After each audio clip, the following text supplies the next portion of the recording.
What you see here is not just an engineering error. This is steel screaming. This is gravity's revenge, sir. And most importantly, this is a $6.4 million murder. Engineers called it aerodynamic instability.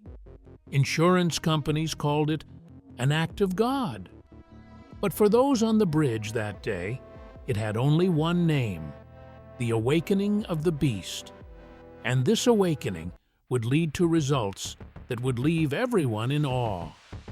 Before continuing, please remember to subscribe and turn on your notifications.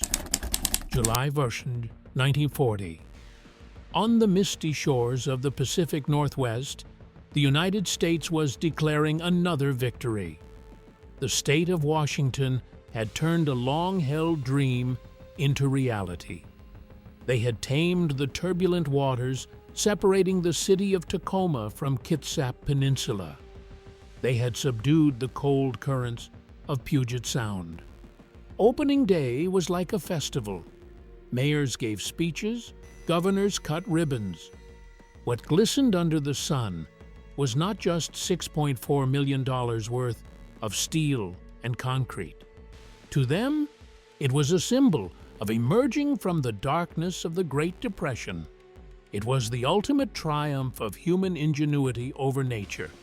It was the world's third longest suspension bridge, elegant, delicate, and, to them, indestructible.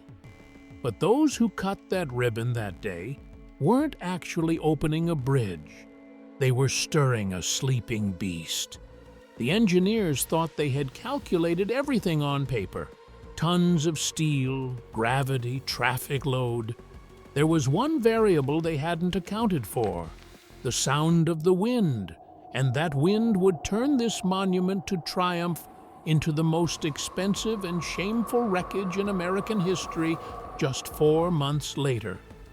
To understand this disaster, we must start not from that final day, but from the very beginning. Why were they so desperate for this bridge? It was the late 1930s. America was just beginning to emerge from the darkest economic crisis in its history, the Great Depression. The city of Tacoma was like a geographical prison. If you wanted to go to Seattle, you had to cross the strait, filled with dangerous waters, on old, rusty ferries, or trudge for miles over land. The people were fed up. The military was fed up. The naval shipyard in Bremerton was experiencing a logistical nightmare in the shadow of the approaching war. A bridge was essential, but there was a huge problem. There was no money. Government funds were limited. Washington state engineers couldn't design a structure to cross that strait with the budget they had. A classic, heavy, reliable suspension bridge. It exceeded the budget. It seemed impossible. That's when he stepped onto the stage. Leon Moisseiff. At that time, Moisseiff was not just an engineer. He was practically a rock star. He had designed the Manhattan Bridge. His signature was on the Benjamin Franklin Bridge. And most importantly, he was the chief consultant for the massive Golden Gate Bridge in San Francisco. Moisseiff placed a file in front of the Washington officials, and he told them exactly what they wanted to hear. "I will build you this bridge, and at half the price." The officials' eyes lit up, but no one asked, how? What was Moisseiff's secret? How could he build this bridge so cheaply? The answer lay in a theory he was obsessed with: deflection theory. Until then, bridges used truss girders on their sides to resist the wind. That is, open iron grids that the wind could pass through. This made the bridge heavy and expensive. Moisseiff laughed at this. "It's not necessary," he said. According to his theory, the bridge's own weight and the tension of the cables would be enough to overcome the wind. So, he removed the gratings that the wind would pass through. He replaced them with solid plate girders. walls made of solid steel, 2.5 meters high. This made the bridge incredibly light. It made it look like a thin, elegant ribbon. And most importantly, it was cheap. But not everyone was charmed by Moisif. Some local engineers looked at the plans and were horrified. "It's too thin," they said. "The width-to-length ratio is 1 to 72. This isn't a bridge, it's a taut rope." They warned Moisif. "What will happen if the wind hits these solid panels? The wind has nowhere to go." But Leon Moisif, from his office in New York, saw the fierce winds of the Northwest as merely a mathematical problem. He dismissed the warnings. His pride had overcome his mathematics. Construction began, and the monster began to awaken as soon as the first nail was driven. By 1939, the steel skeleton began to rise above the strait, and that's when the monster took its first breath. Normally, the greatest danger in bridge construction is height. You fear falling. But at Tacoma Narrows, the workers weren't afraid of falling. They were afraid of seasickness.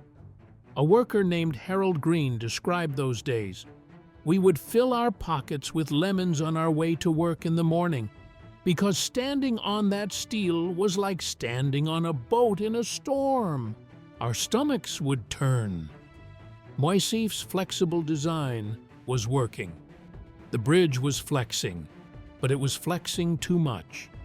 When the workers sat on the girders during lunch, they couldn't see their friends on the other end of the bridge, because the concrete deck was rising and falling like an ocean wave. A huge concrete mound formed between them. Officials tried to calm the public. "This is normal," they said. "The bridge is breathing. That shows it's sturdy." And the public believed it. They even loved it. They gave the bridge a name. Galloping Gertie. It wasn't an expression of fear. It was a term of endearment. On weekends, cars came from neighboring states just to experience that roller coaster feeling. Drivers laughed as they watched the car in front of them disappear into the bridge's waves and then reappear. They didn't know they were dancing with death. For them, it was free entertainment. But behind the scenes, one person wasn't laughing.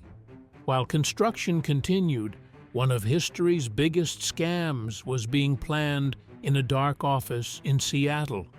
Hallett R. French. Remember that name. Because this man had bet on the Tacoma Narrows collapsing. Hallett French was the agent handling the bridge's insurance. The state paid him thousands of dollars in premiums to insure the bridge. But Hallett French was a gambler. He thought to himself, "This bridge will never collapse. Then why should I give this money to the insurance company?" Hallett French pocketed the $800,000 premium, millions of dollars in today's money, he received from the state. He forged the policies. The state of Washington thought its bridge was insured for $6 million. But in reality, the bridge had no insurance whatsoever. Hallett French probably broke out in a cold sweat every time he heard Galloping Gertie sway. If the bridge stood, he would be rich. But if it collapsed, his career, his freedom, and his life would go down with it. He had bet against iron and concrete. And when November came, the bank would win. Months passed after the opening. Engineers desperately tried solutions to stop the bridge's movement. They tied ropes to the sides. The ropes snapped. They installed hydraulic buffers. The buffers exploded. The monster tore off every restraint placed on it. By October, the winds had grown fierce. Moisif was still in New York. He was confident. "My theory is sound," he said. But on site, Professor Frederick Farquharson of the University of Washington was horrified. He was the only one who saw the danger. He had been there for months, conducting wind tunnel experiments. and on November 2nd, just 5 days before the collapse, he wrote a report. His conclusion was, "The aerodynamics of this bridge are wrong. If we don't let the wind through, this bridge will die." The professor recommended installing deflectors on the sides of the bridge to cut the wind. Materials were ordered, trucks hit the road. The solution was coming, but the storm was faster. On the morning of November 7th, doom began for the Tacoma Narrows, not with a bang, but with a whisper. The wind speed was 67 kilometers per hour. It was not a hurricane. By Washington standards, it was a normal autumn wind. But this wind had a difference. It was hitting Moisef's airplane wing at a right angle. In the morning, the bridge was performing its usual galloping motion. Up, down. People were used to it. Some were even using the bridge that morning. But at 10:00 a.m., nature shifted gears. One of the northern cables slackened and slipped. And in that instant, the physics of the motion changed. The bridge was no longer bouncing. The bridge was writhing. Its body was being squeezed like a wet towel in the hand of an invisible giant. One side rose 8 meters into the air, while the other side dropped 8 meters, a 45-degree angle. This was not something steel could withstand. The steel began to scream. At that moment, there was a car right in the middle of the bridge. Inside was Leonard Coatsworth, editor of the News Tribune, and in the back seat, Tubby, the black cocker spaniel he had bought as a gift for his daughter. Leonard slammed on the brakes when he felt the bridge suddenly go out of control. But it was too late. The car spun like a toy on the 45-degree slope of the asphalt and crashed into the barriers. Leonard opened the door and threw himself out, but it was impossible to stand. The ground was tilting from side to side. He began to crawl. The concrete surface was so hard that his knees were bleeding. Then he stopped. He looked at the car. Tubby was inside. He was looking at him through the window. Leonard tried to get back. He reached the car door. He yelled at Tubby, "Come here! Jump!" But the poor dog was terrified. His world had turned upside down. When Leonard reached out his hand, Tubby panicked and bit his owner's hand. Leonard looked at his bleeding hand. At that moment, the bridge shook so violently that it threw Leonard several meters away. He had no time left. He would either die with the dog or live alone. Leonard looked back one last time and crawled toward the toll booths. Behind him, amid the clanging of metal, he left a silent farewell. 11:00 a.m. The monster's heart was about to stop. The bridge was now bending 14 times per minute. Each bend shattered the steel at a molecular level. And finally, the sound was heard. One suspension cable snapped. Another followed.